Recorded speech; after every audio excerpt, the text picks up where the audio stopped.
बात है एक जंगल की और वहाँ एक कौवा रहता था। आप जानते हैं ना, कौवे का रंग बड़ा काला सिया होता है, मगर वो बड़ा खुश था, बहुत एंजॉय कर रहा था लाइफ को। तरह तरह के खाने खाता और रात होती तो किसी भी खुशबूदार दरख्त पर जाकर रात बसर करता, एंजॉय कर रहा था अपनी लाइफ को। अचानक उसकी नज़र एक सफ़ेद कबूतर पर पड़ी। वो सोचने लगा कि मैं काला और ये सफ़ेद, ये कितना खूबसूरत है, कितना अच्छा लग रहा है, मुझसे ज़्यादा खुश तो ये होगा। अब इसी ख्याल में वो परेशान रहने लगा और उसे रात को नींद भी ना आए। एक दिन वो कबूतर के पास पहुंचा और कहा कि तुम कितने खुश नसीब हो, तुम्हारा रंग सफ़ेद है और मैं तो काला हूँ, तुमसे ज़्यादा खुश तो कोई नहीं होगा। कबूतर ने कहा पहले मैं भी यही समझता था, लेकिन जब मैंने तोते को देखा तो मैं हैरान हो गया कि तोते के तो दो रंग हैं, मेरे पास तो एक ही रंग था। तो तोता ज़्यादा खुश नसीब है, वो ज़्यादा खुश है, वो ज़्यादा लाइफ को एंजॉय कर रहा है। अब कौवा कबूतर को छोड़कर तोते के पास पहुंच गया। कहा तोते तुम तो ज़्यादा एंजॉय करते होगे, कितने खुश होगे कि तुम्हारे पास तो दो रंग हैं जिस्म पर, तुम्हारी बॉडी बहुत खूबसूरत लगती होगी।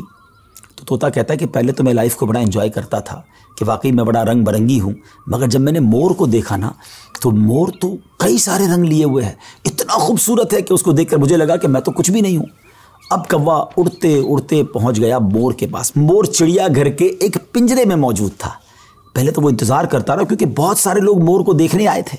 जब सारे लोग देखकर चले गए तो कौवा मोर के पास गया कि ऐ मोर, ज़रा ये तो बताओ तुम कितने खुश हो, कितने रंग हैं तुम्हारे पास, तुम कितने खूबसूरत हो।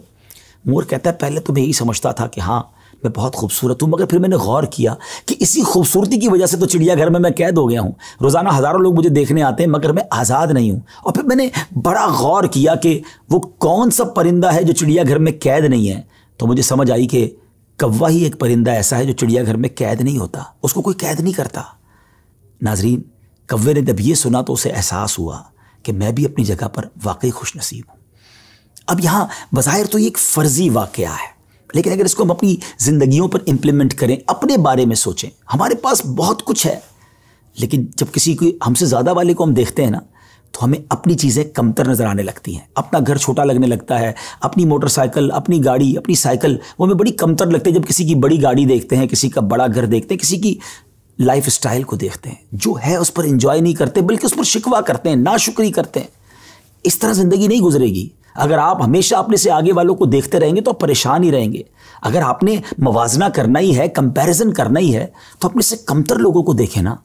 कई लोग बड़ी मुश्किल ज़िंदगी गुजार रहे हैं। अल्लाह ने मुझे और आपको बहुत खुशहाल रखा है। जी हाँ, अब भी हम लाखों करोड़ों से अच्छे हैं, लेकिन मसला ये कि हमें तो आगे वालों को देखकर डिमोरलाइज होना होता है। शुक्र अदा कीजिए और सुभान अल्लाह, मेरे रब का तो वादा भी है ना कुरान में, ल इन शकरतुम ल अज़ीदन्नकुम, तुम मेरा शुक्र अदा करो मैं तुम्हें और दूंगा। तो जब आप अल्लाह का शुक्र अदा कर रहे होते हैं ना कि अल्लाह तूने मुझे करोड़ों से अच्छा बनाया, तो वो और अता फरमाता है, आप और आगे बढ़ते हैं। तो बहरहाल ये छोटी सी हिकायत है, अल्लाह करे इससे सबक लें, नाशुक्री छोड़ दें और शुक्र अदा करने वाले बन जाएं।